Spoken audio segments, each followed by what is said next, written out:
then? Just across from the Tunisian border. Oh, out in the east then. It's once you go over the mountains, Yeah, then as you start to enter the desert, it's not in the deep south at all of Algeria. good, because that can be tough. Yeah. Yeah. That would be great. Yeah. Okay, so we are live streaming now in YouTube and Facebook. I apologize for the 10-minute late.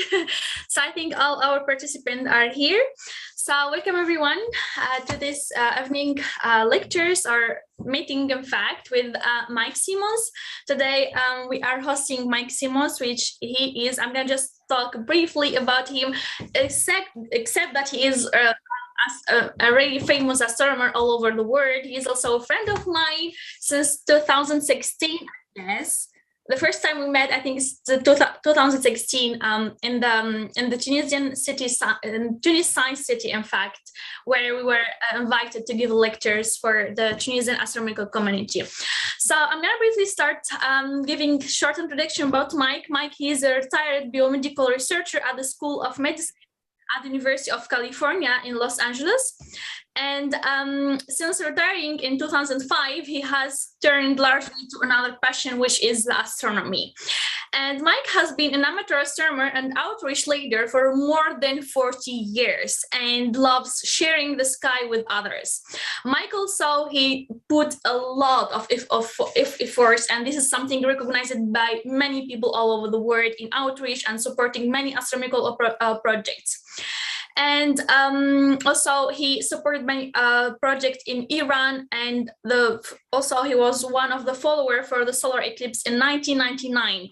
He has returned with Western to observe rare celestial events, and hundreds of Iranian amateur astronomers. He later traveled to Iraq with observing equipment donated by the American astronomers to their Islamabad isolated Kurdish counterpart.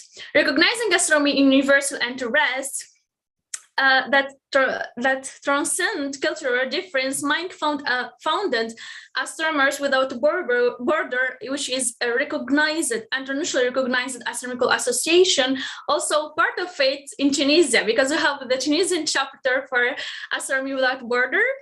And he is currently an affiliate research scientist at the Blue Marble Space Institute of Science, where is creating programs addressing issues in diversity and inclusion using astronomy and space astronomy for equality. He is also a founding member of Overview Institute as a member of board director of the International Dark Sky Association, serves in the outreach committee of the African Astronomical Society, and also the IAU Working Group in Diversity and Inclusion. He regularly gives presentation both in the USA and also abroad in using astronomy to improve international relations and reduce inequality between people.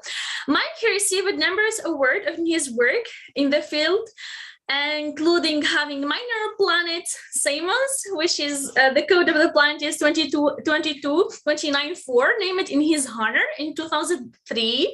Mike was also awarded the prestigious 2014 Gabriel and Camille Flammarion Prize from La Société Astronomique de France, SAF, for citing a worldwide example that astronomy does transcend political and cultural borders.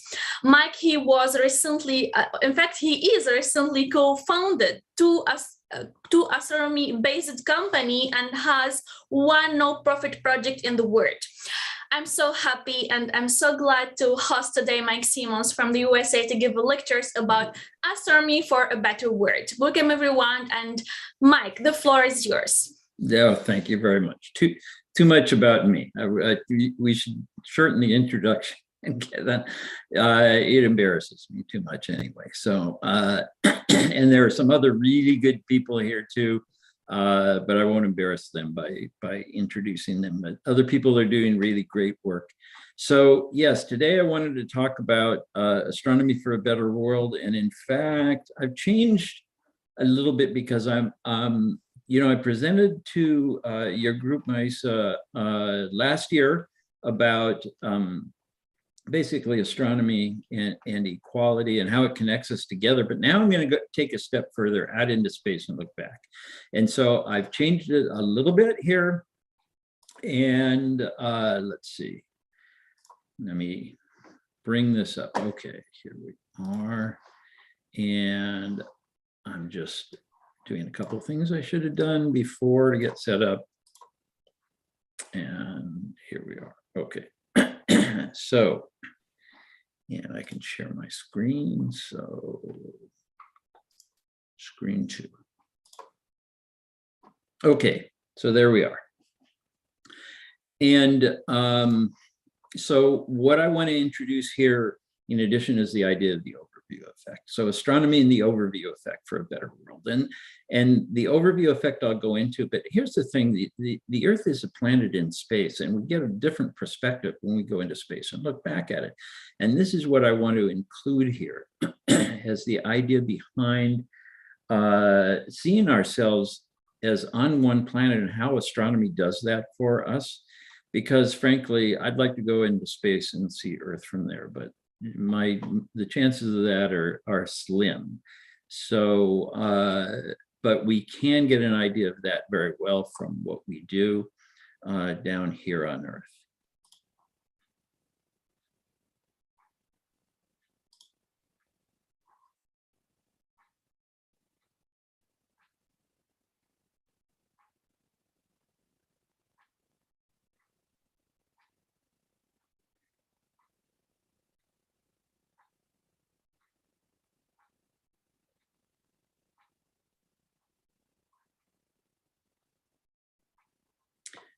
So I let Socrates speak for himself. He doesn't need me to say his words. But this is an image taken of an astronaut in the cupola on the International Space Station looking back at Earth. And the astronauts spend most of their spare time Earth gazing and looking back at the Earth.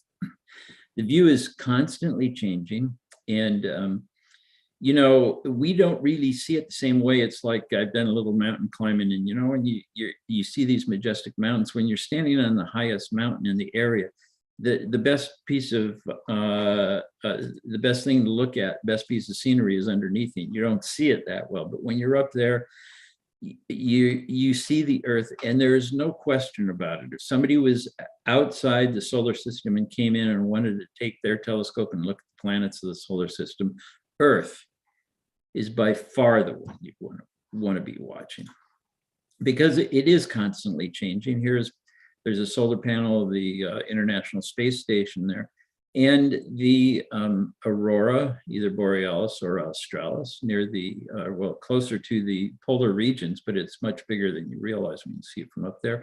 And people say, the astronauts say that the atmosphere is paper thin when you see it from Earth.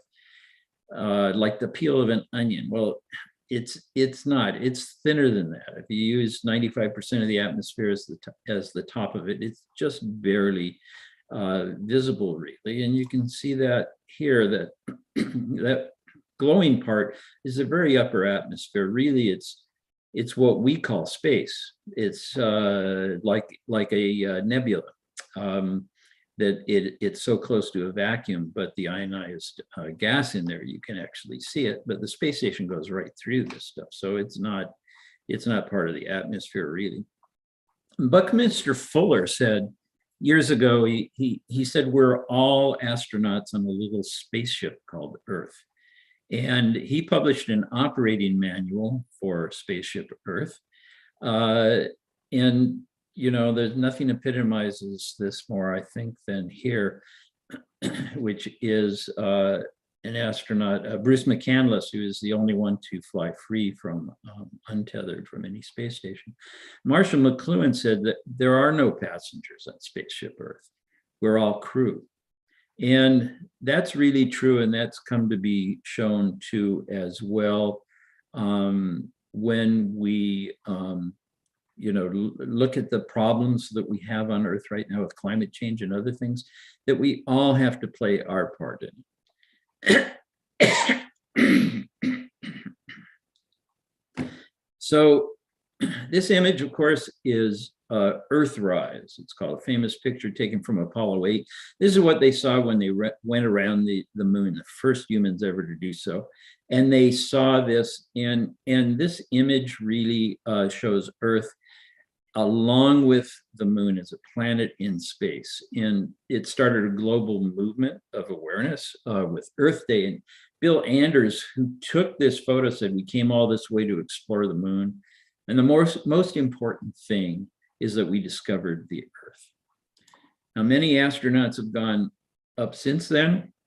Well, we say many, it's something like 600. It's not all that many when you consider the billions of people on Earth, but most have had a cognitive shift, which has been named the overview effect, something experienced when they see Earth from space.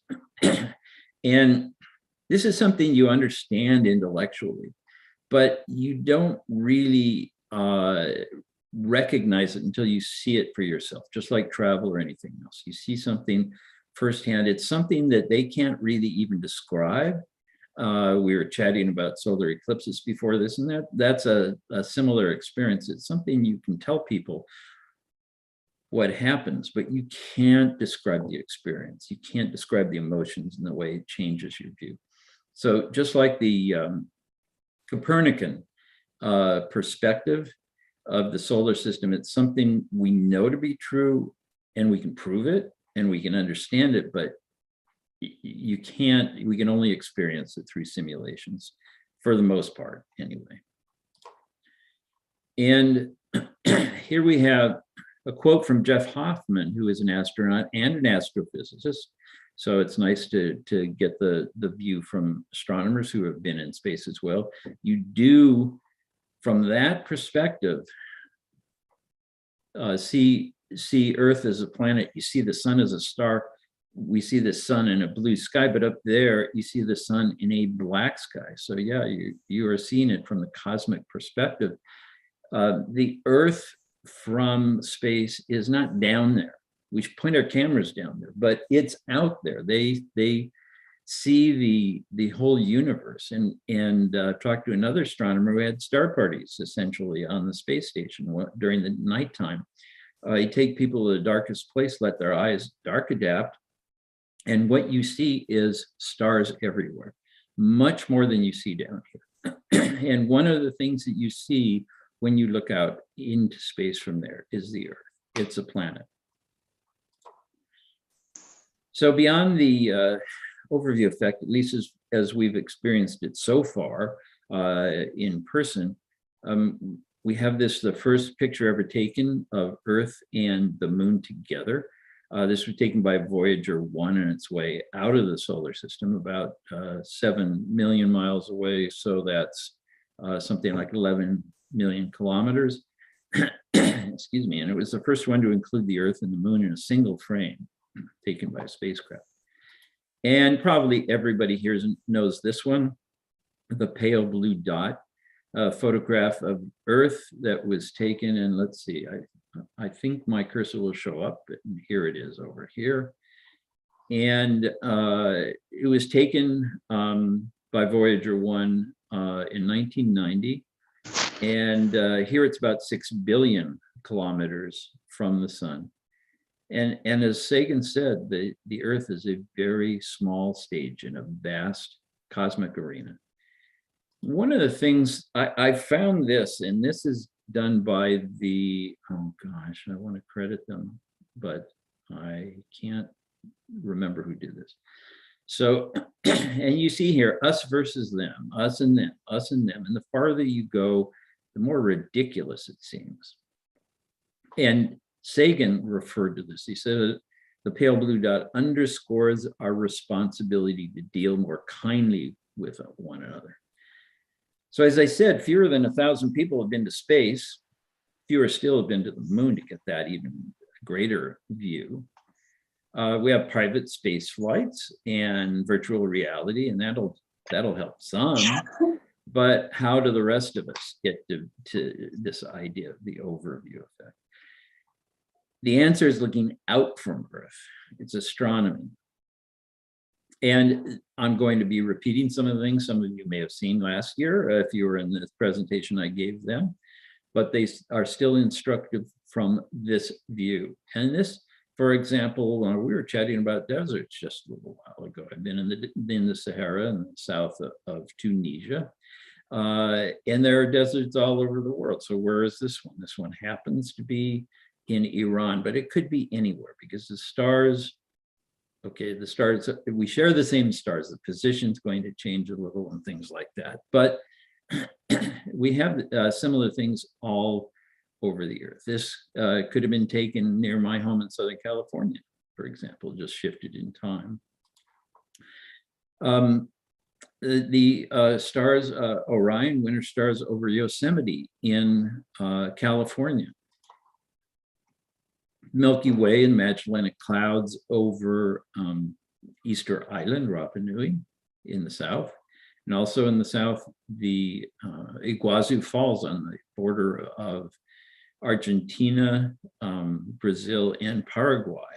And so we see these things from every place. And in fact, if we look at a particular object, and I'll get to something more about this later on, like the moon, for example, we see it rising from all over the world. For example, here in Taj Mahal, and at the same time, you might see it, well, you won't see it rising at the same time over the Parthenon in Greece, but you will see it at another time. And the same with the moon rising above this building in Yazd in the central desert of, or in central Iran, or rising above the buildings of Boston on the skyline there, or rising above the coast of France in Brittany, where someone is trying to move it over a little bit to get a better shot. And the point is that there are many times that if we are connected together, we are looking at the moon at the same time. We can look up, see the moon in our sky, look, talk to people in another place where they are seeing it in a different part of their sky. And this is like the Eratosthenes experiment. It shows that we are on the same planet, looking up from different places on a round planet. And in fact, if you think of spaceship Earth, this is, I think of it as we're looking out different windows of our spaceship Earth, that we're seeing different things because we're looking in different directions. So it could be on a giant bus and we're looking out one side or we're looking out the other side, but we're seeing the same things at similar to the same time. Now I'm going to run through these very quickly because I've done these before. In 100 Hours of Astronomy, the original one in 2009, we had perhaps a million people look through telescopes. In one night, it was one of the main events, and there were events scheduled all around the world, and we had people looking. As the sky got dark, this is the telescope I took to Kurdistan in Iraq that Mahisa mentioned at the beginning. And we have people from all over the world viewing, not at the same time, but at the same local time. All of these events here, all of these things are from the same thing. And so we've seen here is Kathmandu in Nepal and India and Iran, same telescope as in Iraq, but in this case in the Andes in either Peru or Bolivia. Well, solar astronomy in this case in the United States, and a star party in Argentina. And the point is everybody wants to share, everybody is looking at the same things.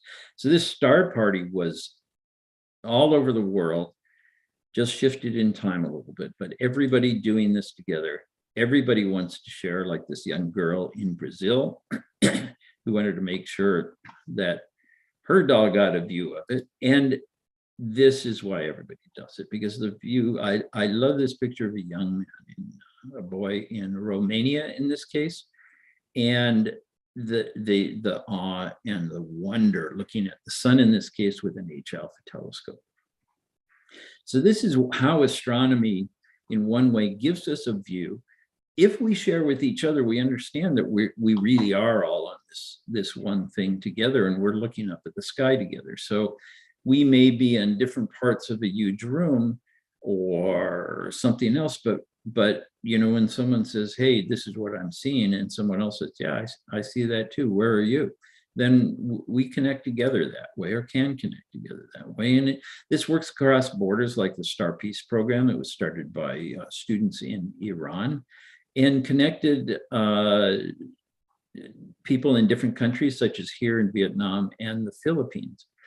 Now, so this is astronomy, using that to look across borders and so on. So what about space? Well, there is Uri's night, which happens on the night of the day, or around the day of the first flight of human into space. And that was Yuri Gagarin, pictured here in their logo. And this celebrates space and what we have done since then, in the more than 50 years since then. Here is an event in the United States. This is a Western one. We have one in the Eastern Hemisphere, in Asia, celebrating at the same time, and then even in outer space. Those on the International Space Station, celebrating with everybody on Earth at the same time.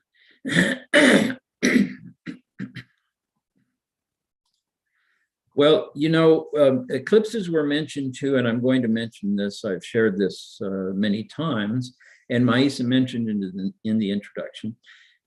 But this takes on a kind of a different meaning with some of the things that I'm going to show you in a little while.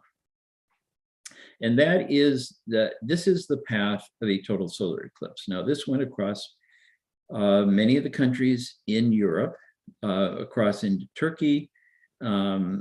I happened to go to Iran for this. It was my first of many visits to Iran. And this is something that's shared throughout and it's interesting, we have people from some of these countries here as well. I noticed a Romanian friend is also on this. And so I chose to go to Iran, and that was very interesting. One of the things was that's one of the times that I learned, there I am with my gray beard, looking like more Iranian, I guess. And that's one of the times I learned that, you know, these things really do connect us all. I also learned that Iran is completely different than I thought. As an American visiting Iran, we were very much welcomed, and they were delighted to see us, because people are actually very pro-American. They love everything about the US. But in this case, they wanted my signature as a souvenir of the time when they shared this eclipse, which swept across borders with no regard for politics or anything else, from one place to another. It was experienced by people all across a large part of the world. And this is my wife being greeted at a girls' school in Iran as well. And you can see they're very happy about meeting her. And this was common to every place we went. And what I have found in so many of the places that I've gone, and so many of the friendships I have in countries where the governments are not really getting it well along, but people to people, we recognize and can connect through this. And this is astronomy that brought us together.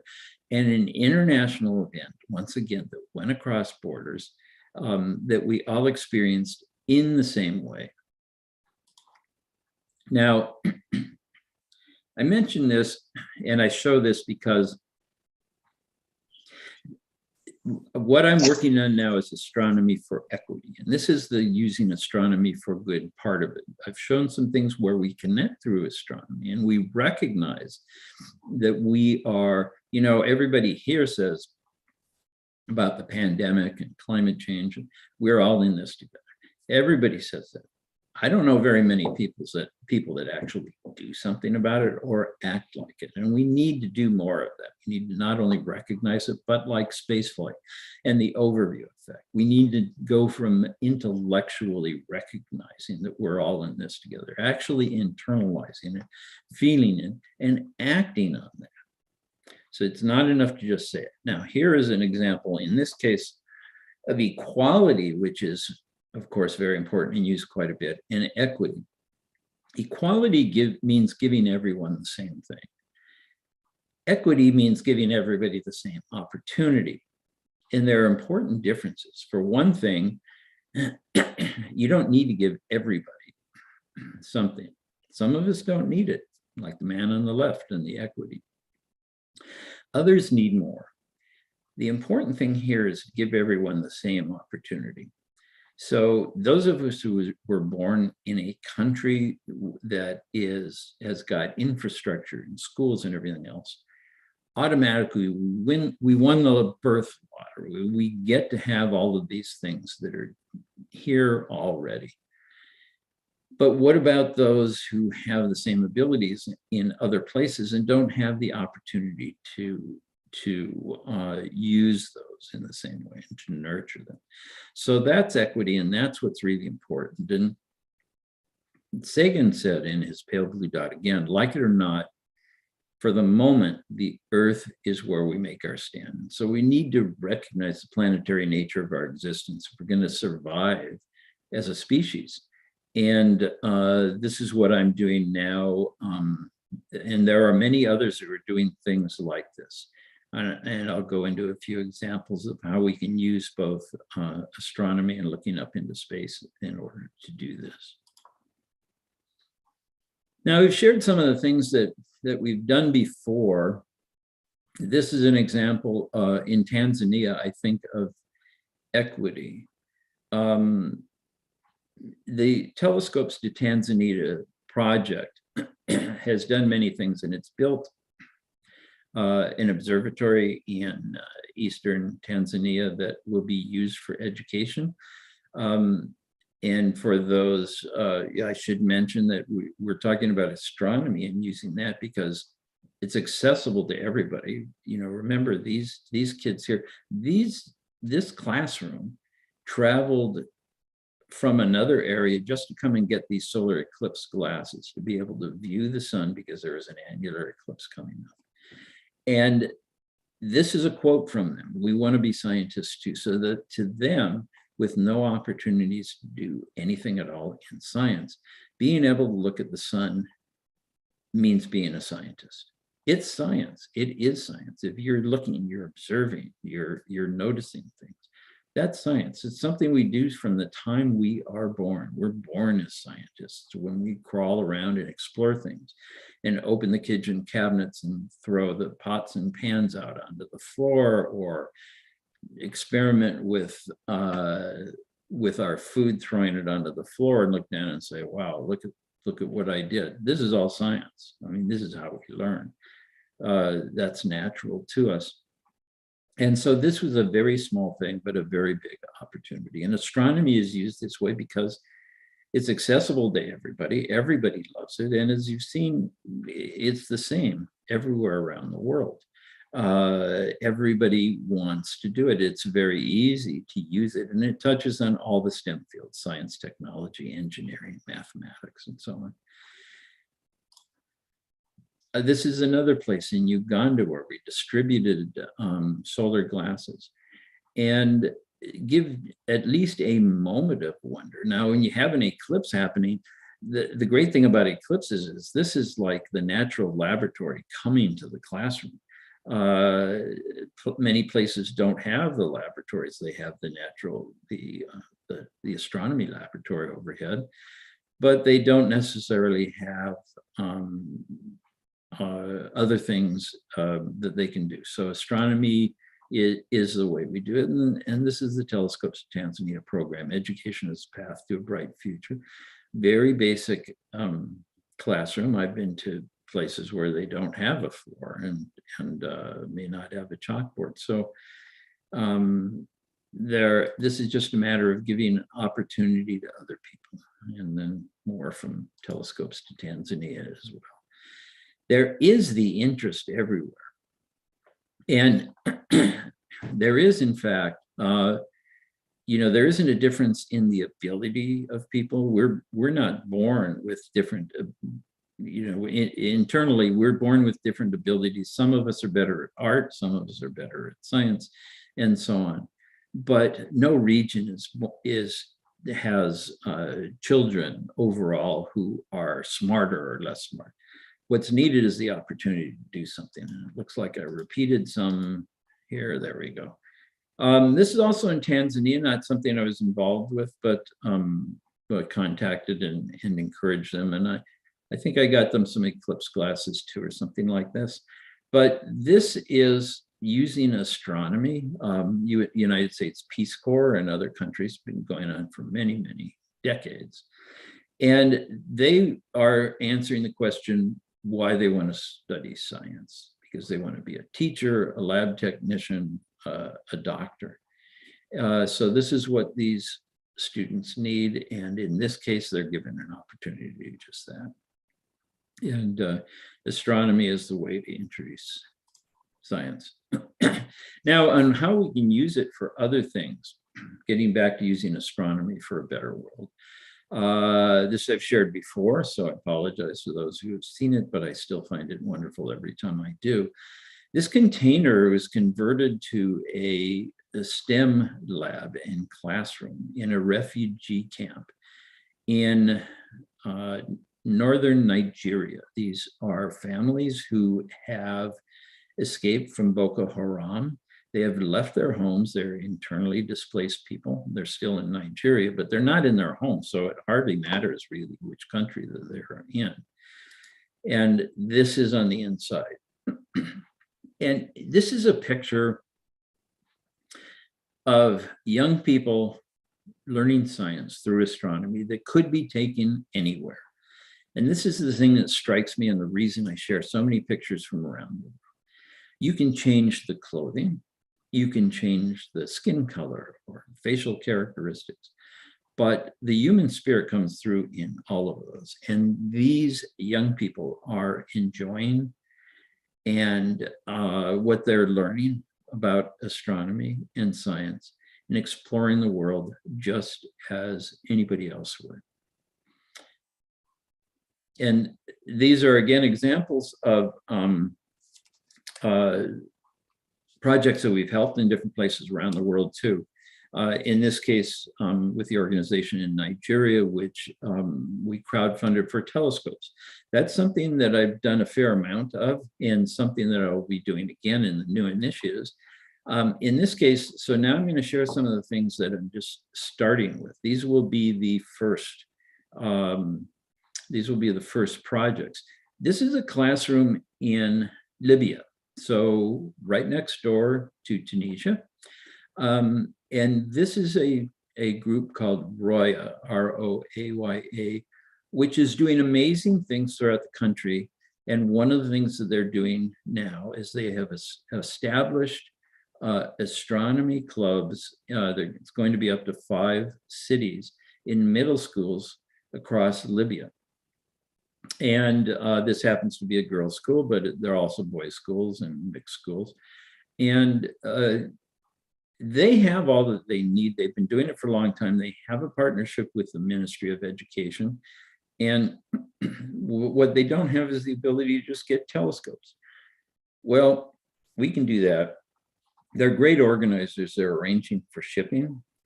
We will crowdfund, and this is just about set up and ready. We will crowdfund for, and I wish I had it up now, I'd share the URL if anybody's there who wants to donate, but this will be shared on my Facebook page and everything else, and hopefully by other people. We'll be crowdfunding for telescopes. We're going to get them some 6-inch Dobsonian telescopes that are being held right now for them once the money is raised.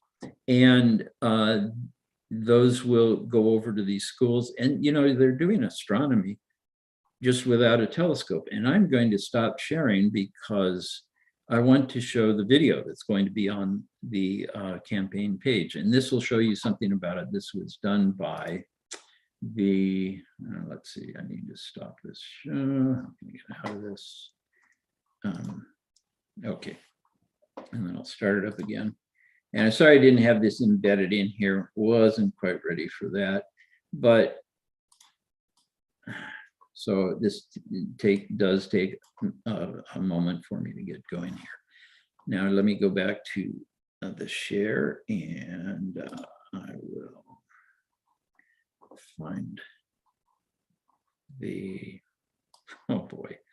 Okay, where is it? I always have too many windows open. Oh, here we go. Okay, so this is, let's see if I can, yeah, okay, I'll just, would have been better if I could embed this, huh? Okay, so here's the video. Let me make sure to remember to share the sound. Micey, you'll tell me if anything's going wrong here. You should just be seeing a blank screen now. Yes. Yeah, we got the blank. This is, by the way, somebody from the Ministry of Education. There are English subtitles, but the original language is Arabic, of course.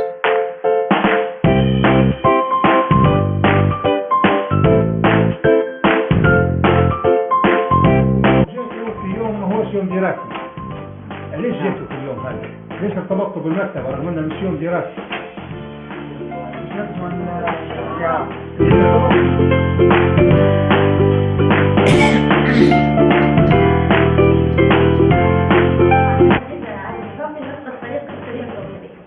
بتسعد الصيف يعني. حقيقة أنا نقطة طالبة، لكن أنا طالبة نقطة اللي نتعلم علم الفلك لأنها علوم الفضاء شاسعة، وهناك كثير من القضايا والخطايا. الرؤية طبعا حتى هي لها دور كبير فينا وساعدتنا يعني دفتنا. الأخبارية أعتقد إنه تكون بمؤسسة ووزارة النشاط. نعم. نعم. الوعود اللي قالوا لكم حنتنفذ الأيام القادمة إن شاء الله. هي طبعا بيوفروا لنا إن تكون في رحلات، تكون في مجتمعات في علم الفلك، بيزيدونا السادة الآمنة بالصيف. شو دورها معكم؟ طبعا ساعدتنا نعتبروها بأمنا، ساعدتنا بشكل كبير وتحاول تساعدنا في أفكارنا وتوضح لنا الأفكار والحاجات القضايا اللي احنا قاعدين.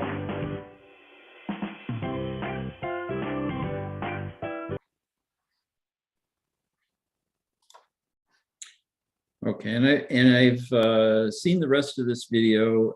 The young lady at the end there is wonderful. She wants to be an astronaut, as so many of us would like to be, and I don't see any reason why not. So I'm hopeful, but they need the opportunity, of course, and that's the whole point. So the and let me get back to sharing here. Okay, here we go. And let me go back here. So anyway, these kids, these young people have the enthusiasm, they have the abilities.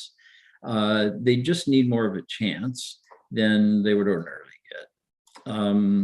And that's true for people in every country. You know, young people don't always get a chance to do these things. And now I'm going to try to figure out again where I need to go to share.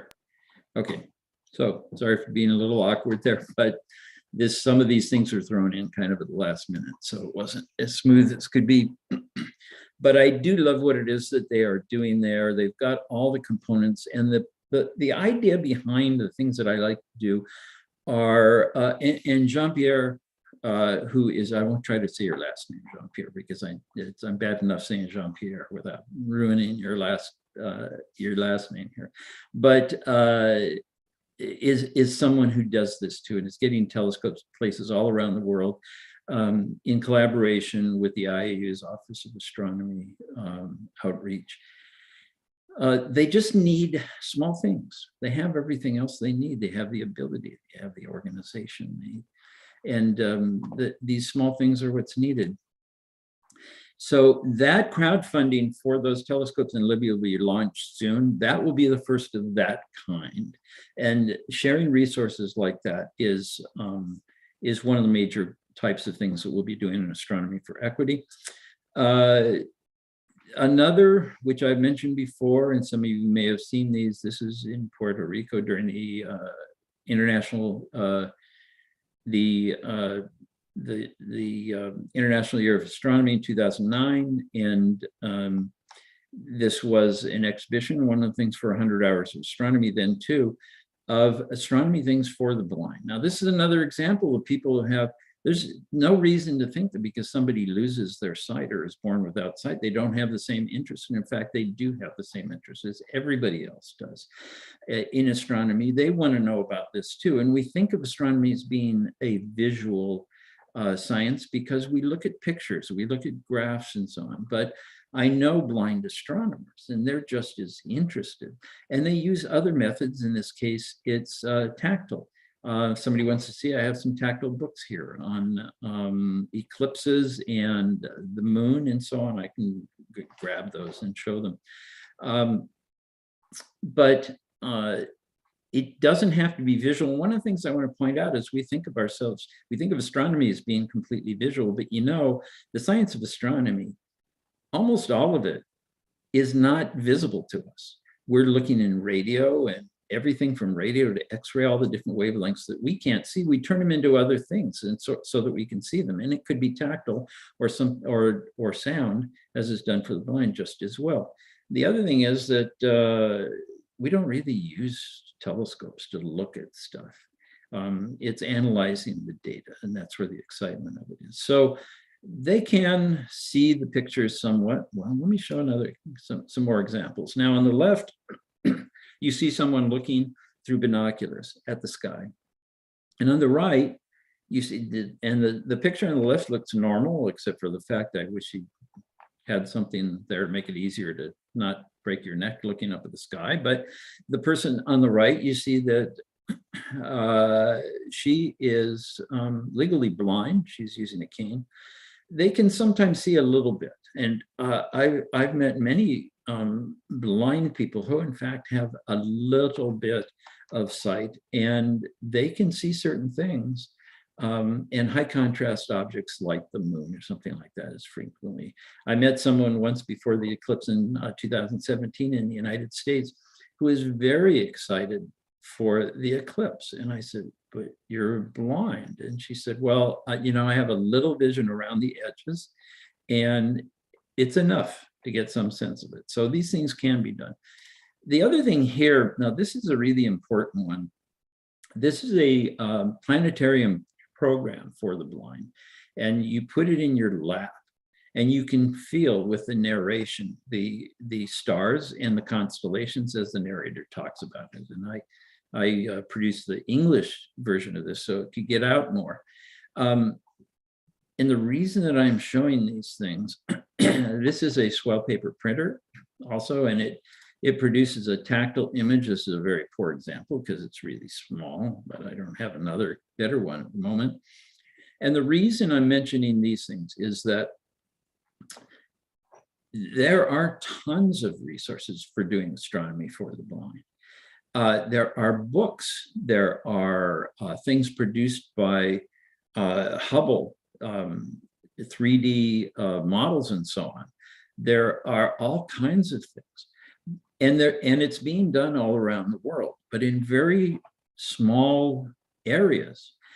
Most people don't know about these things. So the goal here is simply to bring together the people who are experts in this, who have experience in this, who do this, who produce the materials, like the people at the Space Telescope Science Institute who produce the models from the Hubble images, these 3D models, and other places, bring them together, the resource together, and people who want to do astronomy for the blind. And there's a lot of interest. I've seen that all over the world. And I think, Maestro, you're doing some of this in Tunisia, I believe, as well. So isn't that right? Yes, you are. And most people, when I talk about this, are amazed. They'd never heard of such a thing. It's not a rare thing. The problem is nobody knows about the resources. And if they do know about the resources, how do you get started? Because not everybody's a self-starter just going to do it. So that's another thing. It's just bringing the people together. First is provide a small thing for projects that are already going. Another is all the pieces that are just bring them together and bring in people who want to be tutored, mentored, and start doing it. So we can get these things to spread. It's not a new idea. We just need to scale it up. And by doing that, we can make it more sustainable as well. If we get a big project going, we can get sponsors, contributions. And so by doing it centralized, having a central place for this and distributing it around the world to locals who actually do the work and do these things in the field, the volunteers, the enthusiasts like Mike and Jean-Pierre and others who are on this, we can make things happen, because the biggest resource is not money. We had 1 million people look through telescopes during 100 hours of astronomy. We spent $30,000 US. It was volunteers. If we had to pay for it, it would have cost millions, and it wouldn't be as good, because there's nothing better than the passion of enthusiasts, and astronomy is unique in that regard. Jean-Pierre makes telescopes, and he can't make enough of them for all the demand there is around the world. There's no way. And all of those people that are getting them are volunteers. They don't have to do this. They want to do it. So we're just bringing things together to make it possible, to give people the opportunity to do what they want to do, to help other people. Okay, now I'm going to talk about something new. This gets back to the overview effect. The overview effect is important to us. As I said, that when we look out into space, we recognize that we are on a planet together. But it's not that easy. You have to connect with other people or go to another place or something. So it takes a little bit more, and it's not the same as just going up into space and looking back at the Earth and going, wow, it's totally different than I expected. Travel does that for us. When we went to Iran for the first time, it turned out to be completely different than I thought. My idea as an American going to Iran, people here said we were crazy and so on. But I talked to people, so I knew intellectually it was okay. That doesn't mean I wasn't like freaked out about it, but I knew we'd be okay. What I found was one of my favorite countries in the world. And I love the people, the culture, the geography, and vice versa. They love us as well. So I've been there more than any other country, and it's like a second home.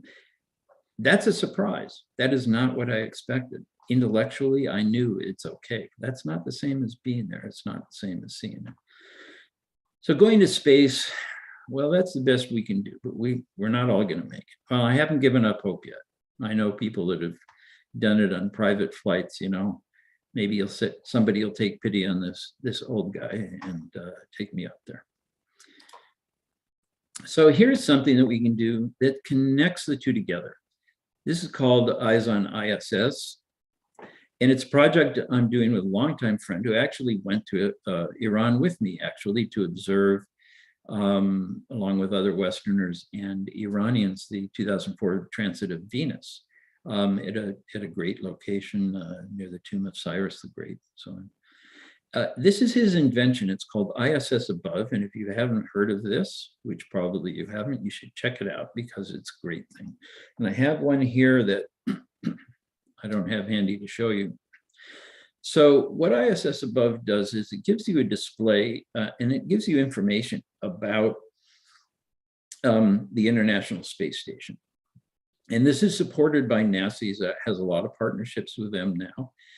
And these are different displays that it shows. So this is showing the path of the International Space Station. So if you are, for example, well, he lives near me here in Southern California. He's used us as an example. It's showing that it's going to come right over us on this orbit.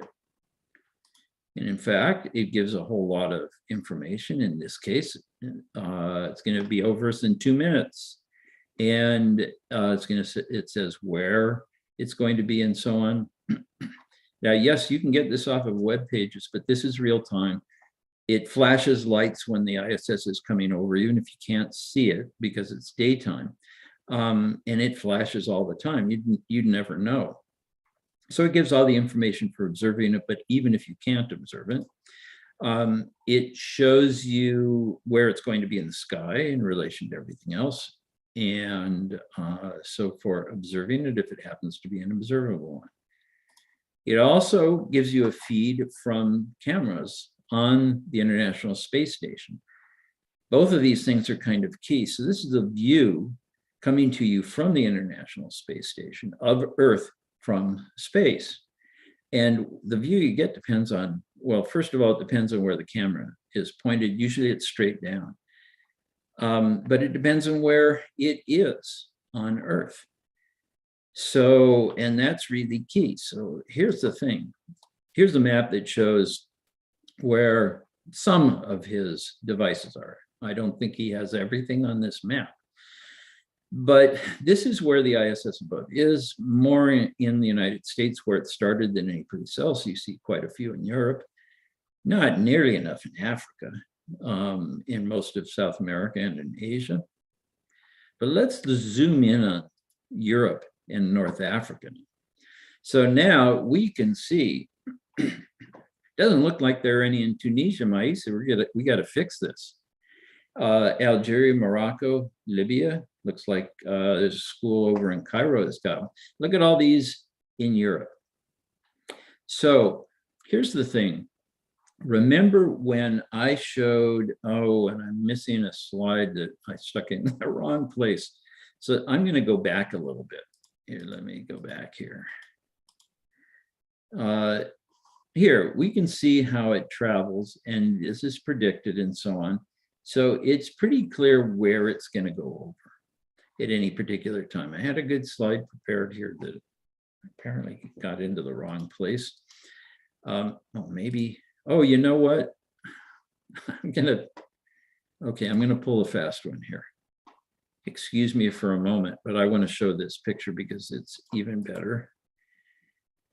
So I'm going to change my share rather than sticking it in there. I'm going to change my share to this and show you what I'm talking about.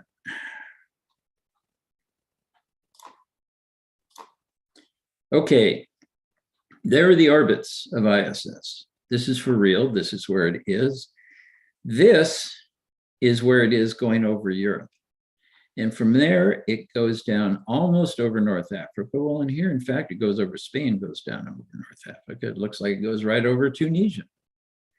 So how can we use this when we look back at, boy, I've never had to change things around quite so much in one, share this again. Okay, well, I've got that on the screen so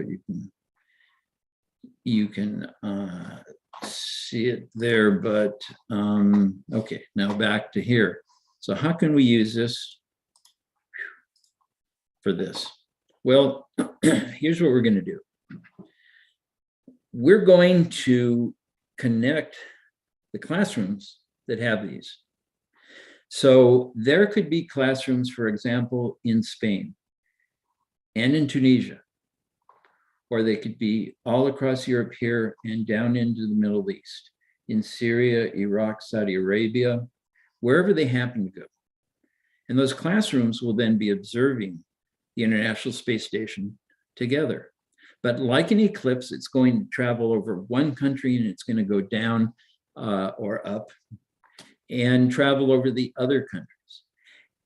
And it moves very quickly, just like an eclipse. So sometimes with an eclipse, and Stephen, who's on here, knows this because he's done this more times than I have, that you might be in contact with somebody on the phone who's farther up the eclipse path. And when they see the eclipse, you hear them yelling. In fact, you can hear this if you're on a place where you can hear from a long distance and see. The moment that the eclipse happens, you can hear them just before you hear the people around you go crazy about it. And that's what we're going to do here. So this will be looking down at Earth. It won't necessarily go right over the schools, but it will go over places that are close. They can see ISS going above. It'll be daytime. They'll see it on the map. They'll see what's on the camera. This will be like watching ISS go by and pass it on to another as you watch the astronaut's view going from one city to another too, because we've seen videos like that. I should throw a video in here that shows that view. So this is a way of connecting classrooms through the International Space Station, which is international, seen by everybody around the world in one way or another, and showing how it travels over all of us, just like the pictures I showed at the beginning with the moon rising in different places. So it's artificial, but we can control it in a way. It is an international project, and despite everything that's going on and all the discussion, it is an international project with Russia and the United States working together with many countries in Europe. So, and it remains so. So that is the third type of project that is based on the overview effect and how we can bring the overview effect down to Earth. So we have a unique perspective as astronomers. It's a planetary perspective or a cosmic perspective. And aside from the few who have seen Earth from space, we are the only ones who truly understand that we are in space. Those of us on Earth are traveling through space, orbiting the center of mass of our galaxy. Just as you can see here in this picture from the top of Mauna Kea in Hawaii, looking out in a panorama at the center of our galaxy and the arms spread out to the side. And I think we have a responsibility to share that cosmic perspective we have, that we are all in this together, like it or not, with other people for the sake of all of humanity. So I think we astronomers have a special perspective and a special responsibility in that regard. And that's, these are ways that I think we can use that for good. Now, I want to point out, there are many, many other places. The IAU has the Office of Astronomy for Development, which is doing incredible things. The crowdfunding, I hope to be able to fund some of the projects the proposals they have that they are not able to fund, just crowdfunding them from people around the world, because there's such good things. There's small projects that need very little. I think they have a 10,000 euro maximum. Very few even get that. We can fund those. There are so many things that we can do. The IAU's Office of Astronomy outreach, the new Office of Astronomy for Education, other organizations like Astronomers for Planet Earth, focusing on climate change, again, using the overview effect in a way which is unique to us astronomers in Astronomy for Society, based in Leiden, that's done many things. There are so many good ways in which we can do these things. These are the ones I'm focusing on now. And Maisa, you'll hear about it, and I hope that you and others will get involved. And let me stop the share, stop the slideshow, and that's it. Thank you so much, Mike, for the nice presentation. It was really heavy and we got a lot of details. I will welcome, in fact, about the CESAR project, about the IAU project for inclusion and diversity. Yeah, in fact, we're working in that, and we hope to open this section, in fact, as a part of the IAU Office for Outreach in Tunisia. And the good news also that soon we will announce the SSBE Tunisian chapter. So we are just waiting for the official announcement, and that will be held, I think, soon.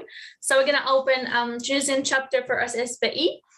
And that's also a project in progress, because SSBE, as you know, is initiated by Jean-Pierre, but we will open, in fact, 2 chapters. The first one is in Tunisia, and I will be the director for that project. And the second one is in Nicaragua with Emilio. So that's also one of the projects that we are working in the next near future, in fact. And also, the project with CESAR about inclusion and diversity, we're gonna hold that as part of the Office of Astronomy Outreach in Tunisia. Thank you so much, Mike, for the nice presentation. It was really very, very interesting. So I will welcome any comment or feedback from our participant here, if they are.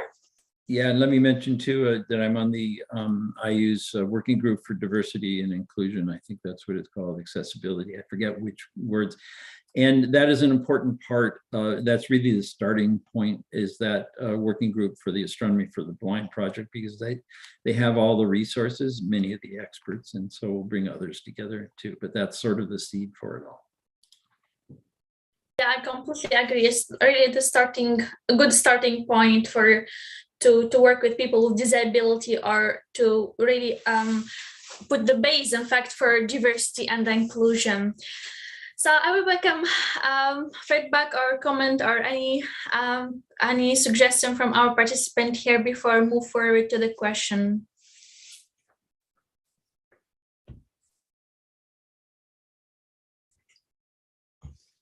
So Mike, personally, I have a question, which is a little bit like politic more than scientific question. So Mike, for the country that they really face problem with, like, for example, Tunisia, we don't have courses in astronomy. In the university, we don't have any courses in the Tunisian university. For someone who want to study astronomy or astrophysics, they need to emigrate, as my case. I am Tunisian, but I am in Italy because my goal is I wanted to do a PhD in astronomy and space science. So as a country like Tunisia, and also I think Libya as well, so for a country like that, what is your suggestion or what is your advice to start remoting astronomy inside the Tunisian university or inside even other country university? And the second point, does there any link between politics and science, and in particular astronomy? Like, politics is a tool to support the existence of astronomy in certain country, or it's just there are certain link between politics and astronomy in this case? Yeah, well, unfortunately, as much as we want to use astronomy and other things to cross borders and connect people together, we can't get rid of the borders. Politics is always a part of science. I was a research scientist in my career, and there's no avoiding it. But as you mentioned, it can be used very, very well. I think the best thing that I can think is, and it's a long-term project, is to introduce astronomy into the schools, so that there's more interest, to make sure that people have accessibility to it. There are those who will get interested on their own, want to go to university. And I know people from countries around the world who have had to emigrate, just like you, Maisa, in order to study in either the undergraduate level or in most cases, the graduate level. There's nothing you can do if you don't have that program in your university. You know, astronomy graduate programs are not universal in the United States either. No place are they, and we've got a waiting room there. Am I supposed to? I'll do that. Okay. I just saw some button come up, and I guess I was host, so I hit it. And so I think the best we can do is a long-term plan for that. I don't know how to encourage universities to do this. It's difficult to get across the idea that astronomy is worth studying. When we raise funds, for example, for telescopes for Tanzania, and we get comments about, you know, I remember one, and fortunately, I don't remember who it was. I don't want to embarrass anybody, but this is a common idea. They said, I think they need food more than they need telescopes. Well, you know what? They need to develop their engineers and agricultural scientists and everybody else in order to be able to raise their own food. They don't want a handout. They want help in developing for that. That's what astronomy, the Office of Astronomy for Development, is so great about. The idea is to encourage that and to use astronomy for education, for an introduction to science and technology and so on. Now, how to get it into the universities is tough, because how do you convince people that astronomy is a good thing to study? It's not looking out at the stars. It is connected to everything. The country that I know of that I've been to that I like the most for this is Ethiopia. And they have a tremendous astronomy program, and this has been a long-term project. It's been more than 10 years, and they are combining space science and astronomy because they go together, and are using it in their universities and in their schools as a way to introduce STEM studies. And so they would have a better answer to that than I do, because at the university level, I don't know how to convince people that that's the case. Yeah, I want to thank Joanne here put in a comment, which I like. Think of us as universe travelers, not Indian, Canadian, African, etc. We're universe travelers on Earthship, she says, and that's exactly the point. We're stuck with each other, like it or not. We can put up all the borders we want. Exactly. In fact, I got the same answer. I remember the first time when I went to the minister and I tried to convince him to start implementing astronomy inside the Tunisian university, because imagine during my master degree, I was the first student in the Tunisian Republic that does a research project or master project about the geology of Mars. So I went to the minister and I tried, like, I presented my slides, my work, that's what I want to do, this is my future project, I want to do observatory, blah, blah, blah. Then they told me in the end, that's very interesting, but this is what we need now. We have priority. So it's really to change this mentality that people think astronomy is just to take your telescope out and see the stars. Instead, they see astronomy like outreach only. It's not science. It's not real science that we can use even for developing the country and developing the quality of study inside the country. So they think only astronomy couldn't be a real science. It's just a hobby to take your telescope out, show the planet or the moon to the kids, and that's all. But in fact, astronomy is also a tool to develop the country itself and the education inside the country. Yeah. And this is, this is also important too, because, you know, some of the students you introduce astronomy to, who learn about astronomy and what it is, may grow up to be the politicians that are going to decide whether or not astronomy is going to be in the university or not. And, you know, the common response to something like studying Martian geology is, you know, what happens on Mars doesn't matter to us here. Well, you know what? We have one example of Earth, one example of the sun. It is critical. I mean, I've been involved in Mount Wilson Observatory for a long time. And the whole idea of that, it started as a solar observatory to learn about the sun, but they ended up with two of the world's largest telescopes for studying stars at night. And the reason is, the sun's just one star. How can you learn anything about the sun if you don't know anything about how it develops? So you have to look at the other stars. And when we look at climate change and other things, Venus is a very, very important example of what could happen, and probably Mars as well. So in addition to being useful in terms of science education, it's important, period. Exactly. I'm going to read another comment from Joanne Lafont. He said, I love this new definition of us, universe travelers, not Indian, not Canadian, not African, etc. Just universe travelers in the Earth ship. Yeah. That's really very, very cool. Exactly the point, and exactly the perspective that we really need. Astronomers for Planet Earth working on climate change is an example of that. And the last part of what I introduced here is in the overview effect. And the reason the overview effect is important to astronomy and astronomy for equity that I'm doing is that in order to get people to care about others, you saw that cartoon that said us and them, us and them, us and them, until you pull back far enough where it just doesn't make any sense anymore. And the idea is that if we see ourselves, we do think of ourselves in terms of tribe, our family, our community, our country. You know, what about our planet? And this is a problem too with having one planet. It seems like everything. The Earth isn't everything. It's just a tiny, tiny little speck, like Carl Sagan pointed out. Mm-hmm. Exactly. So Mike, we have a question from Sarah. She say, does the ILU have committee of identity and support in the graduate school or higher school to support inclusion and diversity in astronomy and science? Yeah, well, the working group on Maisa, you might remember what it is better than me, diversity and equity or accessibility or something. I have to look it up every time I talk about it because I can't remember which words it uses. And there are many different subcommittees, sub-working groups of that.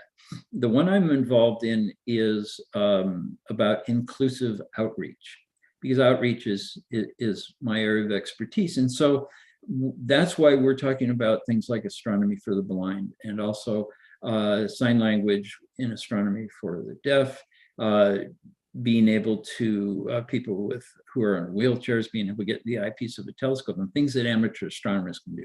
But there are many other working groups in that. And Sonny, I think you'd want to look up that working group if you can remember what the name of it is, or we can look it up, Maisa, but it's not hard to find. And the other working groups have to do with gender equality, accessibility for universities and things like that. I don't remember exactly what they are, but yes. Now, this is an effort that's been there for a long time, but just this last year, it was reorganized at the highest level under the executive committee of the IAU and reorganized in sub-working groups for all of these different things. So I'm sure there is one for exactly what you're looking for, Sana. Mm-hmm.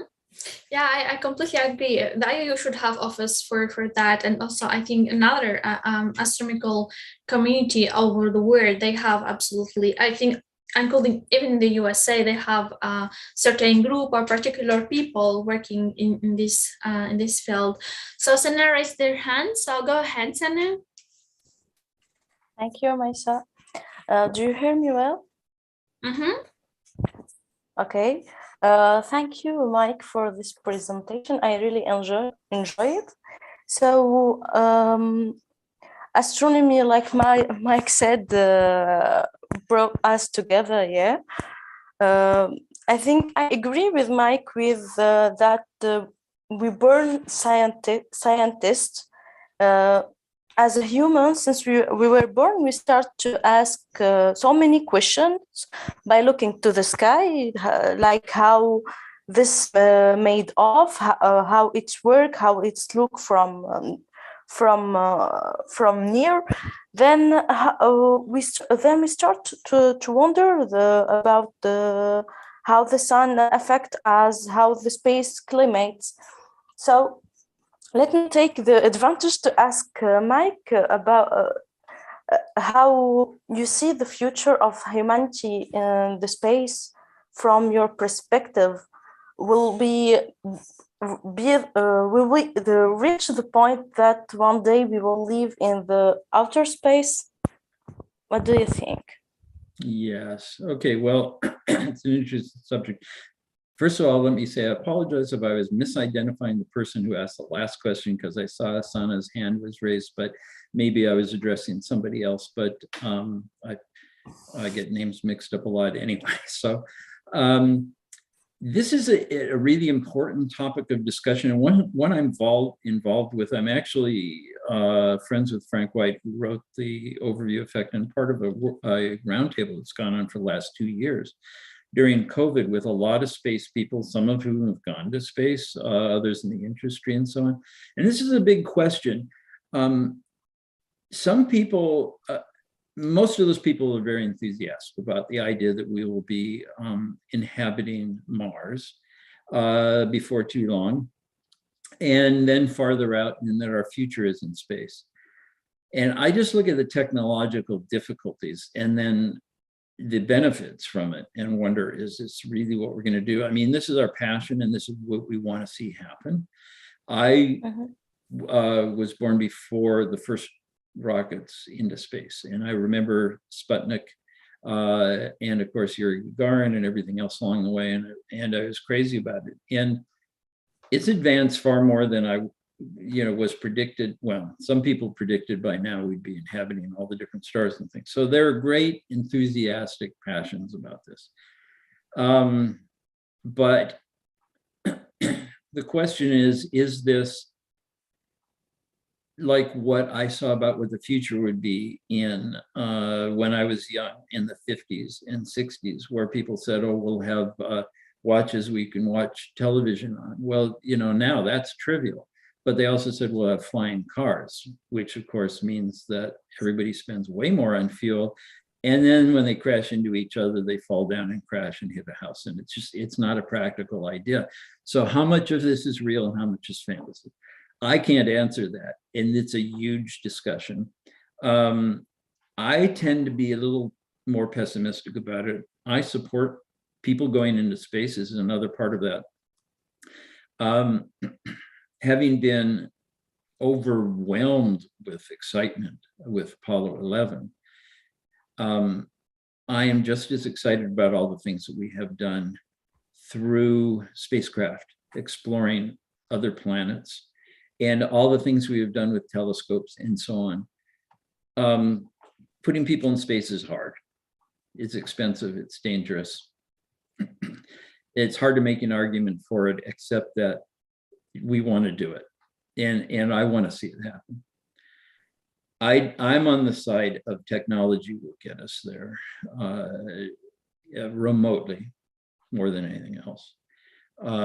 Putting people on Mars to walk around and look at rocks, I don't think it'll ever return as much as what the rovers are doing for so little money. The other question is whether or not this is going to be a case of, let's see, there are two sci-fi shows. I can't remember which is which, use it all the time. One, well, I guess Star Trek is one where everybody's peaceful and everything's wonderful, and the United Federation of Planets works out well, and there's some current sci-fi show that I haven't seen. And then there's another one, The Expanse, and I haven't seen these, which is, then there are the people who are living on another planet and they don't like the Earthers, and you know, you just take our tribal instincts into space. And that again is debatable, and there will be those on here who feel differently. I've just seen so much of humanity in different places and worked with people in Afghanistan and you know, other countries that I think we're taking our human nature with us when we go. So I don't think it's going to get better, even though I grew up watching Star Trek in first run and I still love it. But, you know, there's a reason why it's called science fiction and fantasy. I mean, we need to change people. Can we do that? I think that's the prerequisite. That's a very long-winded answer, but it's a very big discussion, and there are multiple sides to it. We can hope. Thank you, Mike. So, Mike, do you don't support human traveling to Mars? Well, I would love to see it. I think it would be fantastic. I don't know if it's really feasible. I mean, technologically, we could do it. You know, the moonshot was when Kennedy said we're going to the moon before the end of the decade. It was like a fantasy at the time because the technology wasn't there. Exactly. And we're just lucky that it worked out as well as it did, and there weren't more people lost. But this is going to the moon and going to Mars are very, very, very different things to do. You know, because just one of the groups that I've been involved in on the overview effect discussion group that we have is the psychology of it. And, you know, what does it take to send people to Mars for a couple of years stuck in a space capsule? I mean, one of the things that I added to it was the fact that, you know, nature is important, and the only nature they're going to have there is looking out the window, but they're going to have a great view of the universe. I mean, we don't know what it's going to take. How will they survive there? So I would love to see it happen. I'm just not as optimistic as some people that, well, we went to the moon so we can go to Mars. That's a big extrapolation. And a big sacrifice, in fact. Huge. And I know people actually signed up for a one-way trip to Mars who would go. I don't know why I wouldn't do that. You know, I like it here. I'd love to see Mars, but I would be, you know, it's hard enough for me when I go halfway around the world. Going to another world and coming back, which would be kind of one of my prerequisites. I don't take any one-way trips. That's not so easy. How many movies can you watch? Oh yeah. So the next comment is from Mehdi Saad. He sent his greeting from Morocco. Hi, Mehdi. And he said, thank you for the nice presentation, Mr. Mike Simmons. And then we have Jean-Pierre. He wrote some comment here. He said, it's always pleasure to hear you talk with so much passion, Mike. Thank you so much. And then we have, in fact, another question before going to 7 comments.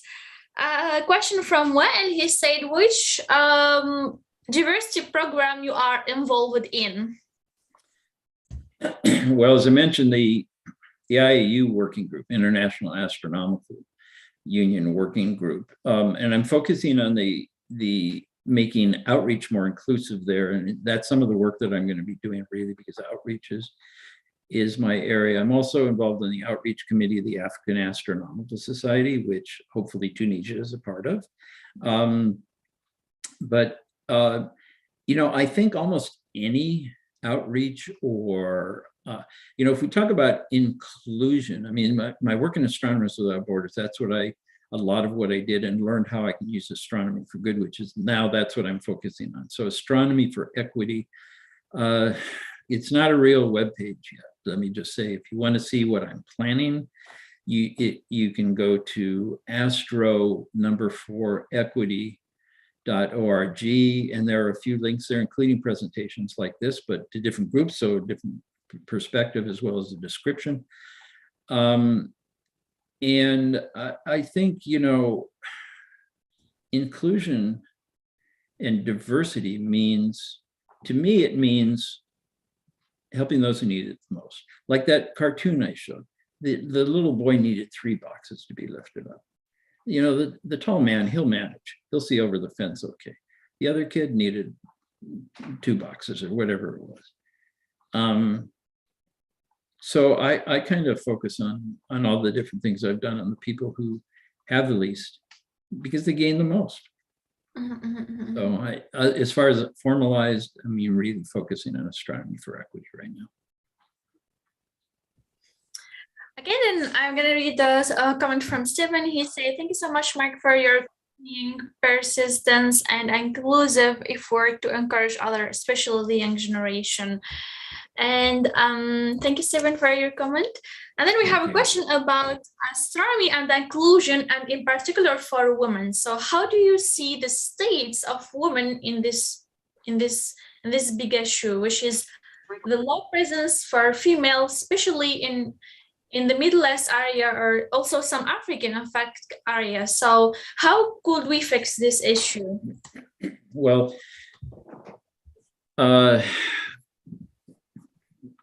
women being included or excluded from astronomy and other sciences and business is a problem everywhere, including here in the United States.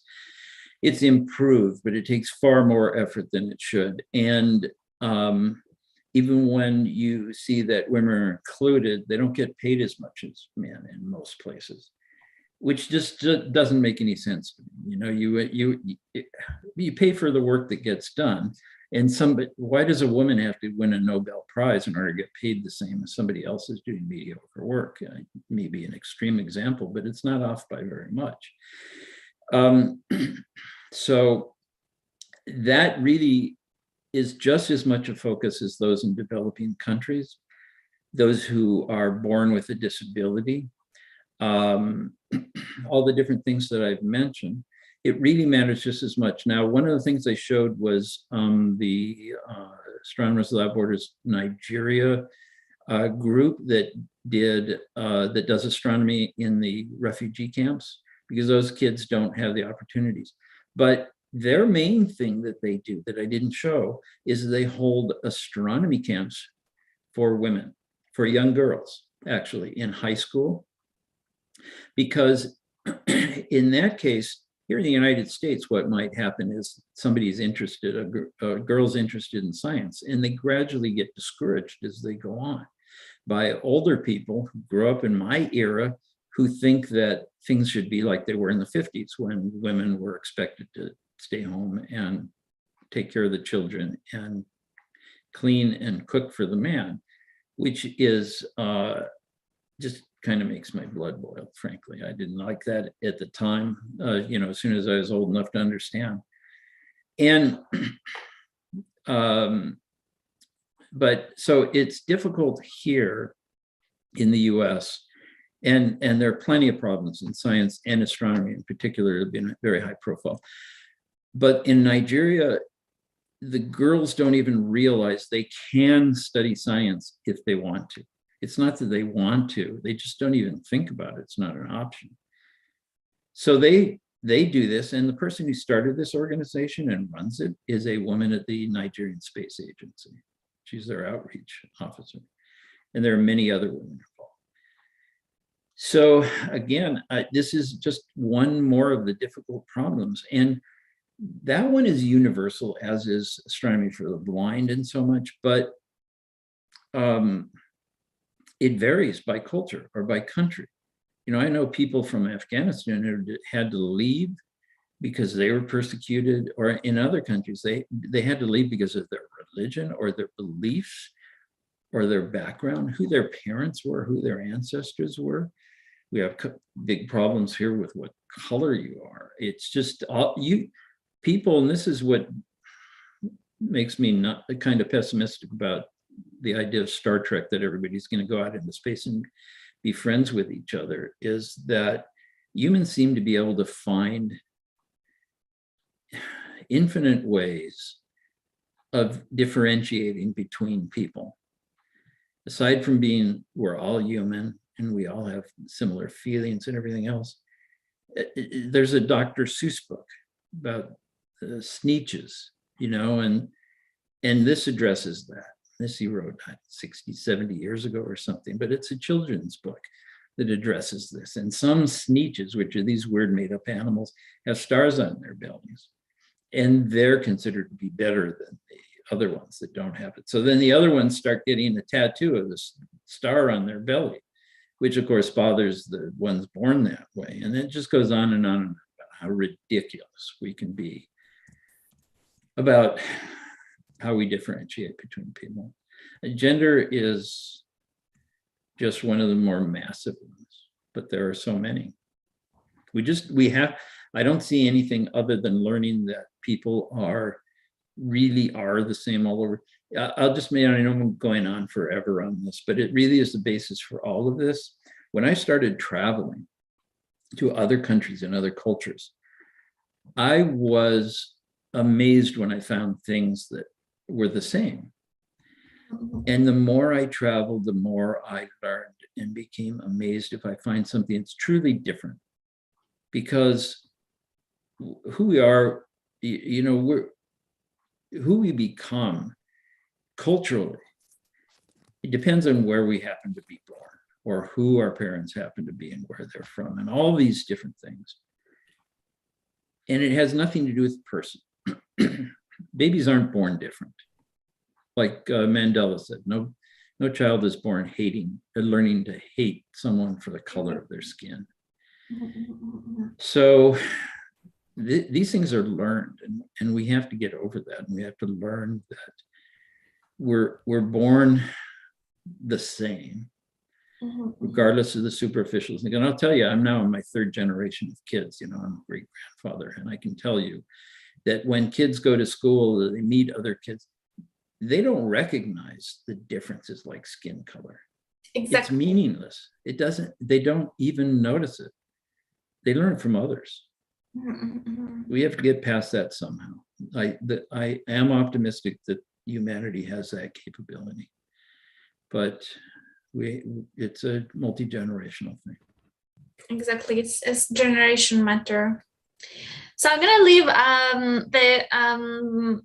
the floor for Professor Saeed Sabah. He raised his hand, so go ahead, Professor Saeed. Thank you very much. Thank you, Mike, for your presentation. I am a Syrian refugee now in Turkey. I'm doctor in physics. 10 years ago, we started to build, to establish scientific club everywhere in the country, with a cooperation with Aleppo University. Also, before that, I was in Saudi Arabia, and we did the same. And we made astrophysics as a hobby for children. We offered many things. It was great progress because we already have heritage in astrophysics. My question is, do you have cooperation with Turkey now, where I am living? Also, if you are supporting a program for Syrian refugees, kids? Thank you very much. So, I've been to Turkey. I know people in Turkey. I don't have anything particular going on in Turkey, but would be glad to again partner with people in Turkey as I have before, as well as Saudi Arabia, where I haven't been and don't really have good connections. As far as the Syrian refugees, my heritage is partly from Ukraine, so I'm feeling a little emotional at the moment when I think about this. So it's the same as Ukraine, but Yeah. you can imagine after 10 years. No, it's worse. Yes, and yes. One of the things that bothers me the same is that, thing in Ukraine lasts for 10 years. Yeah. No, in Yemen and other places that have these tragedies that have gone on far longer, people in the West, they just happen to pay more attention to certain places than others, and that's unfortunate. Africa is off of our radar screen. People here certainly know about Syrian refugees. They don't know as much about what's been going on there and who's doing what and how bad it is. And I don't know enough. But so I think that my answer is that it's probably not unexpected, is that I do not have something, but if there is something that I can do, anything at all, then I absolutely would love to partner with you on that. One of the things I may be able to do is I say that sometimes it's a matter of getting people to recognize what's going on. It's awareness. And I've learned that when people see others doing the same thing as them, like astronomy, that's how I connected Iranians and Americans, including Americans who thought we should, bomb Iran for some reason. I mean, very hard line, but when they saw the individuals and said they can't get a telescope, you wanted to send them a telescope. We have you both in Syria. Pardon me?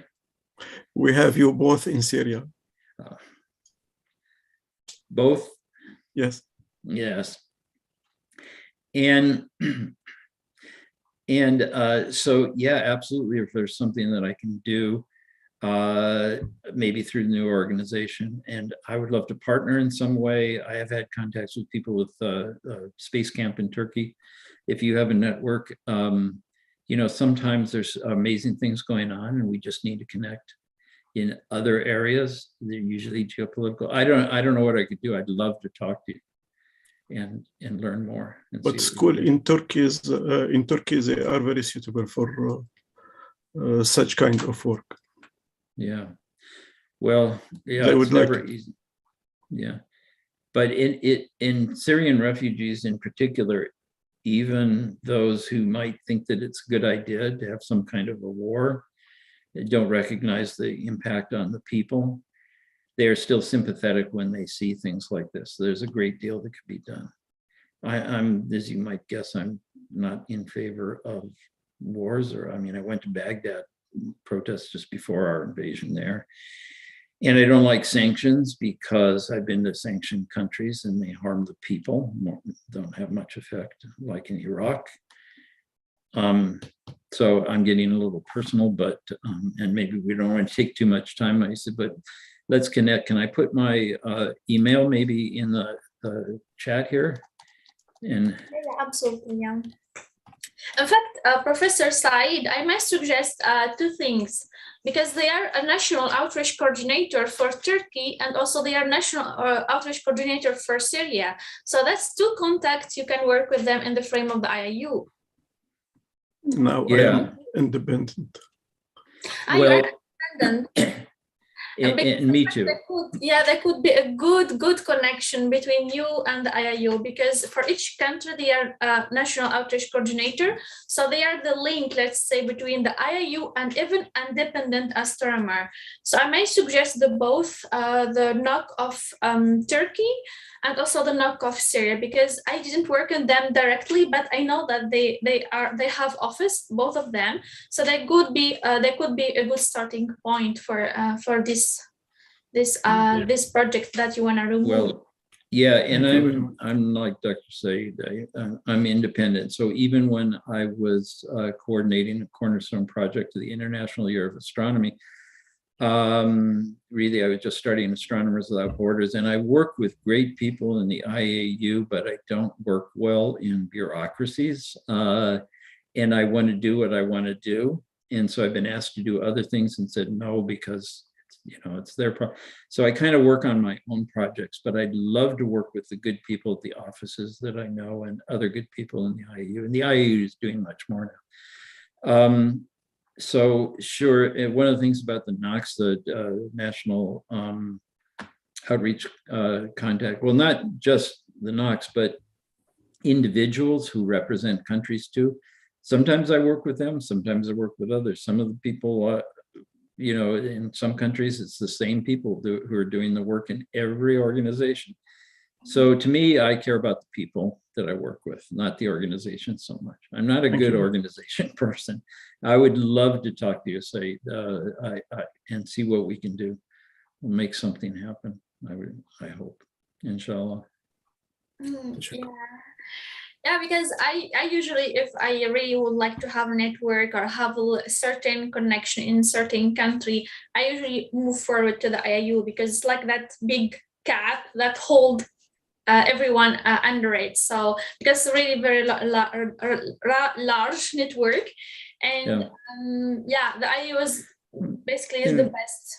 Yeah, and of course in Astronomers Without Borders, I mean, we were the first to start doing something like that. The IAU wasn't doing it yet. It's not the same network that it was now. So many, and the IAU is doing such great things. So all the organizations are good, but most of the people, I know people around the world, and they don't necessarily have connections with IAU or something else, and a lot of them do. So for me, I work with the people, and all networks are good. It's just the way we connect. Exactly. You pick what's best out of each of them. It's connecting people around the world is kind of what I've become. So yeah. That's good. Okay, the last question I have it here is about, can astronomy could be a bridge to overpass racism? That's a very good question. To overcome what? To overcome racism, the racism. I'm not catching that, sorry. Could astronomy be a bridge to overpass or overcome the racism? The last word. Racism. Short answer, yes. I'm not very good about short answers, but I think it applies the same way to, I live in the United States, and I became an amateur astronomer in the early 1970s, so that's 50 years ago. And it was a lot of young people. Now it's a bunch of old white men mostly. And this is really remarkable if you compare others. A friend of mine came from Iran, where it's all young people and mostly women. And I took him to a club meeting. He said, "Where are the young people?" And so this is just, there weren't any. And this is just an example of different ways in which this happens. I think race is just one other part of this. And astronomy is, by its very nature, inclusive. We're born on the same planet. We look up and we share the same sky. When I go to Tehran and stay with friends, I see exactly the same sky as I do from here in Southern California. We're the same latitude even. And both have light pollution problems, but that's another issue. So it is by its nature inclusive. And one of the interesting things is an example of how interests go beyond these things. When you're at a star party in a dark place, there are a whole bunch of people there and you're talking to everybody. You don't know what race anybody is. You don't know anything about them. You don't know if they're rich or poor. You might be able to tell if it's a man or a woman, but sometimes, you know, the voices are different and you can't tell. I mean, one star party I attended, it was in a dark place and there was this one other, I was young, another young guy, and we spent the whole night doing something. We had such a great time together because we felt the same way. And in the morning, we were looking around trying to figure out who each other was because we never saw each other. It wasn't until we spoke. Now, he could have been white or black or, you know, could have been a giraffe. I mean, there's no way of knowing. So, yeah, I really believe that it can. It has to, because we are born with these, and I'm making a copy of Dr. Saeed's email address, so pardon me for a moment. There we go. And we have all these things that get that become part of us that we learn from others. And astronomy is, and how do you forget about that? Almost everything you do reinforces it or can reinforce these things. So people, for example, can look at a particular race and say, well, they can't, we don't have to worry about them as learning how to be business people because they're not successful in business, because there are no businesses run by them. Well, that's because they never had a chance to. It's self-reinforcing. And that's why diversity programs are so important. And some people don't get it, that if your community has never had a chance, they need that extra step up in order to have an equal chance.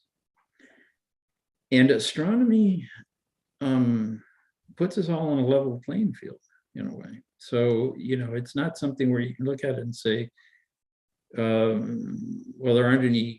there's no history of astronomy in your culture or something. It's in every culture, all through time. You know, I've seen things in museums in Iran and Iraq go back 3,000 years, and they go back farther, that are astronomical things that I can even recognize. So yeah, I think it's a very important point that it really can, but it's hard. It's hard making these things happen. It's a lot of work. Exactly. It's gonna require a lot of time. It's gonna require really a lot of time. I faced the same issue when I was in fact in Tunisia. I remember like hearing some feedback or comment, what you are doing at night at 2 a.m. or 3 a.m. outside with your telescope, or where you are going back right now. You are not scary to go back alone at 3 a.m. in the morning after an event? So yeah, that's like unbalanced level between female presence in astronomy and in astronomy as a particular field of science, and also the male presence. And basically, I also faced another kind of this issue when I was here. Like, people look to North Africa as countries with low level for education. University are not that good. The level of education or the quality of study is not that good compared to the rest of the world. So yeah, that's kind of issue. Yeah, and you know, people look at that and say, well, you know, you came from this country and you don't know enough, you know, so therefore there's something wrong with you. It's not. The educational system just isn't as good. And I've seen that too. I have somebody in Nepal who I encouraged. I didn't even realize that this was the person I knew later. I didn't even know the background. Apparently I'd written to him when he said, you know, I want to be an astronomer. What should I do? And I encouraged him. I'm the only one who wrote back to him. This is the thing. How much does it take? How much of your time does it take if you have the ability to change it? This is the thing that really gets me. I'm the only one who wrote back and said, yeah, you can do it. And this, you know, just encouraged him. Well, he's a grad student, and I think he might have his PhD now, you know, and that made a difference. And but when he came here, he said that his first year in graduate school was really hard because, for example, they assumed everybody in grad school was coding, and he'd never been exposed to it. So he had to start from scratch with something that others didn't have. And that wasn't his fault. He's brilliant. He's doing great now, but he could have quit the first year because of that. Yeah, in fact, is problem of many people all over the world. I might don't know, but I'm fighting to know and to be to learn what I wanted to be. I left my family, I left my country to just follow my study in the thing that I do. I want to do, in fact, because astronomy is absent in the Tunisian university. So yeah, I might don't have a good background, or I'm not coming from highly classified university, but I'm doing what I'm doing because I have the motivation for that, in fact, because it's not only study, it's passion, it's a life. And yeah, in fact, that's a big issue, not only for a few people, but many people all over the world, in fact, facing the same issue. And yeah, let's hope that astronomy be that magic link to overpass many issues in the world, and also to share peace. So I'm gonna read the last comment here. We got it from Joanne Lafont. She said, well, thank you so much for you and all of you for all this space you bring to our mind. When I'm a universe traveler, it shifts what is to happen in the ship and what triggers my curiosity and what will be interesting to be up in my life. Very interesting way of owning who we are. I will share this with my grandkids and with the observatory visitors. Oh, that's wonderful. I'd like to know where Joanne is and where she's from. Where, and what Joanne, observatory. Jump in if you would like to say some words. I'm from Canada, near Montreal. Ah, okay. Hi. What a beautiful city. Yes. Yeah. I'm really moved by the vastness of what it opens up about being human, this astronomy thing. So I know the impact it had on me the first time that I saw, and I'm not crying because it was such a moving. The first time that I saw Saturn in the telescope, and every time that I saw someone seeing that, they go, their face just go like, what? It's as if there's something of us that's broader than what our systems keep us being like constrained in. And we so believe everything about this is my country, this is my territory, this is this is all just so constraining. And when I hear this conversation, it's about astronomy, the universe. I've heard that before, but here I heard it like it's time that we just like own ourselves as universe travelers. Like all the rest is like, thank you very much, been there, done that. What else? Yeah. I like very much, I've never looked at it that way or used that term owning who we are, but it is the current language. I'm going to steal that and and use that. And I know Mike would like to close up. I just want to comment that, every time that you show someone that same thing, you may be changing someone's life there too. That's why we do it. And thank you for this afternoon speaking. Like, I just loved hearing all of it. And see all the people around the world that being here. It's like, wow, I love that. Yeah, so do I. The Earth, this little blue stuff, this little blue dot. That's all. This one point of view, one so much. Great, thank you for your comments, Joanne. The feedback is what keeps me going, so I appreciate it. Feedback and also other people's experience. You're gonna have the gas well to just keep going. If you hear other people's experience and you could in fact change something in other people's life, that's gonna be really the carburant for you to just move on, keep going. Even if you are tired, you are exhausted, you need to keep going because you know that other people is waiting for you, waiting for your motivation, you're waiting for your energy to just keep dreaming and dreaming so big. So exactly. Thank you so much, Joanna, for the nice words. It's really amazing to hear these great words. So I don't know if our participants here have some words to say. Yeah, as Joanna said, we have people from Lebanon, from Tunisia, from Morocco. So it's really fascinating how astronomy, just like that, is just linked between everyone, multicultural and multi-environment, in fact, aspect. So I don't know if we don't have any other question here. Just some feedback about your presentation, Mike. Many people, they say it was really very interesting, and they are very grateful for your slides. And so many people are just sending their greeting. Also from Libya, from Ru'ya, from the Ru'ya Astronomical Association, that they say thank you so much for the nice presentation, Mike.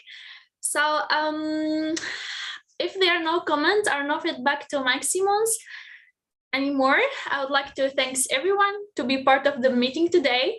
Thank you, Stephen, for being here, and also Mike. Thank you, Joanna, and the astronomical team from Lebanon, Professor Ahmed Shalan from Beirut Astronomical University, and also our colleague from Morocco, and also all over the world.